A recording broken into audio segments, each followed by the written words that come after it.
that was about.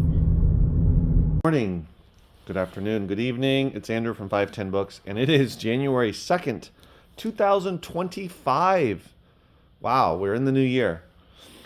And I'll start off this video by showing some stuff I sold.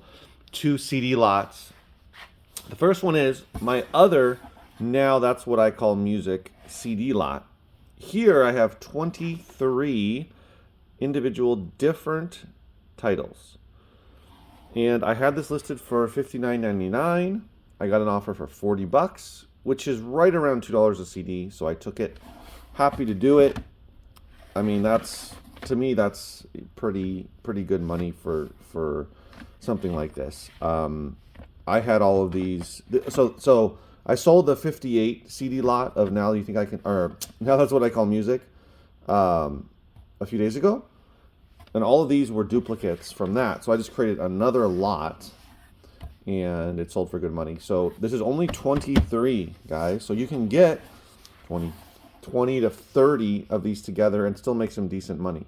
Just make sure that they're all different, unique titles. So don't have, I mean, you could do it. You could have duplicates, but I think it's more profitable or more enticing to a buyer to have all different CDs. And yeah, so, but if you have 20, 30, 40, 50, 60 of them, different titles, definitely put them together in a lot because you can do really well.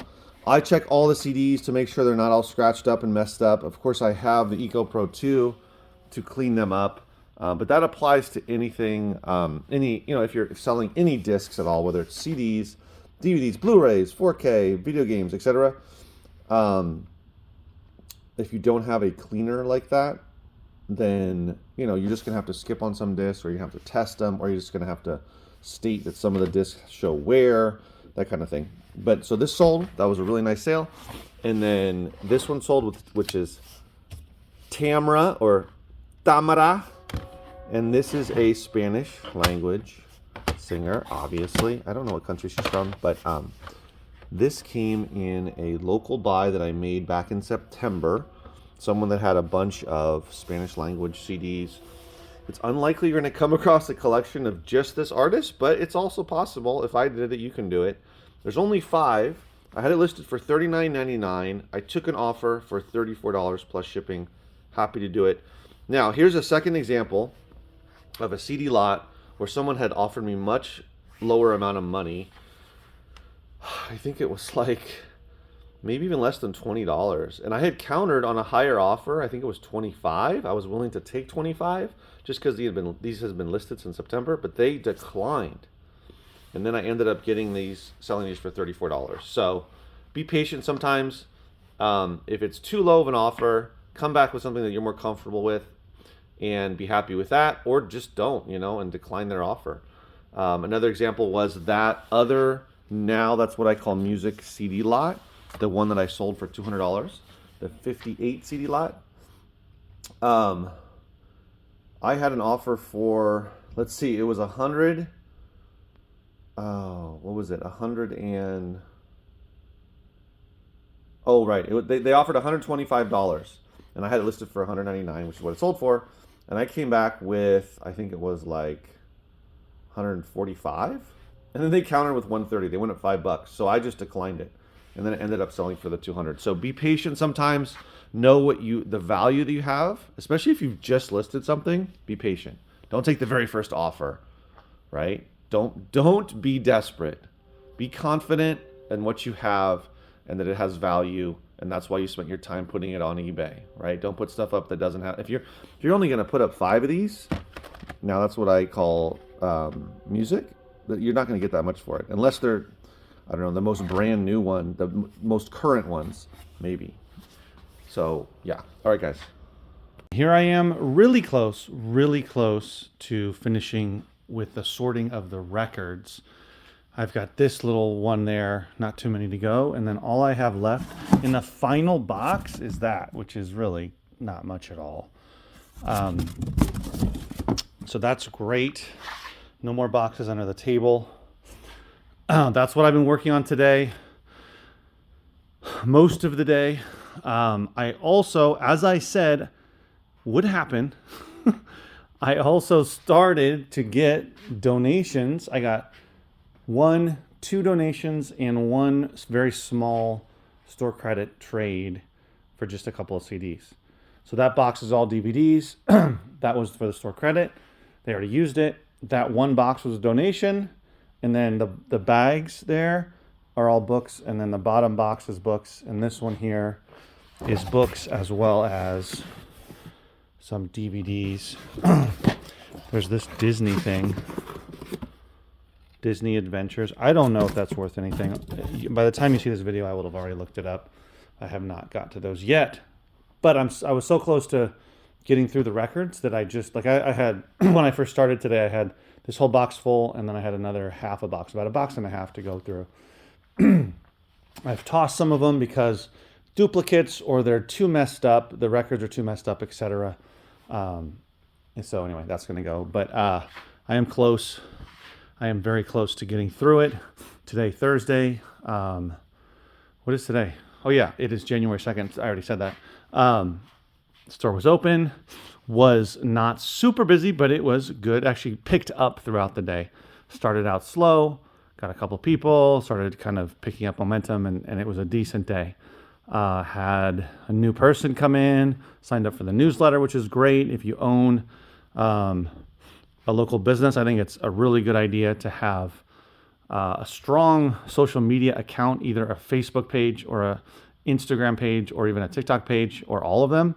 Plus, even more powerful is having an email list, because you have those emails and it doesn't matter what happens with the platform, like a social media platform, you just send out emails directly into their phone, into their computer, etc., and they can get those. And that's a way to really build a reliable way of communicating with your repeat customers, because obviously not everybody on the list is going to even open the email, or look, what do you call it? Or actually, look at what's in there and really pay attention and then come down here because of it. So anyway, I have a really high percentage of, compared to most email lists, of people that it's around 40% that actually open the email, period, which is really high. But anyway, that's because people have come in here. I've met them. They've written their name down, etc. They've signed up. They're actually interested. So that's a total side note, but that just came to mind. So I'm really excited because I'm almost done. I'm going to have to add one. I'm going to do a box instead of a crate.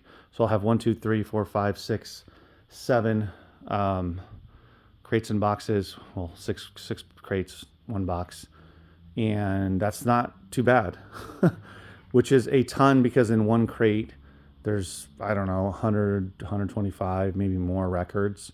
So it's a lot of records. So this will do really well for me going forward to have them all sorted out. This will last, just these records alone, without getting any new records in or looking for new records, etc. This will last me a very long time, because I put out anywhere between 12 to 18 new records a week. So that's what? Oh, I don't know how much that is a month, every 4 weeks. That's about, let's say 20, 40, 60. That's like, 65, 70 records. So, this is going to last, just these alone would last basically the whole year, I think, if my math is right. More than that. But I'll definitely, in this next year, get more records without even going out there. People will bring them to me, I guarantee you, just like these have been brought to me. That's what ends up happening when you open a local store. That's the awesome part of it. It's a lot of work. I'm making money at it, but also I enjoy it. So, and I love to sell to people, straight to people, in person versus online. I don't have no problem with selling online. Don't get me wrong. That's awesome. And there's a lot of items that make more sense to sell online. Many. But I really enjoy selling in person from a business perspective, but also it's more enjoyable. For sure. So tomorrow I will jump back in the morning. I should jump back into the records and finish that off. And then I'll go through all my donations, and it's not that many. So I should be able to get through all the donations tomorrow and then start to get into the remainder of the CDs that I have, which is all Time Life CDs. I have one box, which is hiding under the crate of records right there, that's full of Time Life CDs. And then I have those 2 stacks, which came from all the Gaylords that I have not sorted through. So that's the other big one. Though, if I finish everything and then get to those CDs, that'll be probably the end of the day tomorrow and go into Saturday. And I probably won't even finish the Time Life CDs on Saturday. But once I'm finished with the Time Life CDs, which also includes those 2 down there, which are already organized and ready to, well, not completely ready to go, but are almost ready to go. Then I don't think I have anything else to inventory-wise to sort through. It's just a matter of organizing everything in a way that makes more sense than having stuff all over the place. But anyway, thanks for watching, guys. I'll see you in the next video. Happy Friday.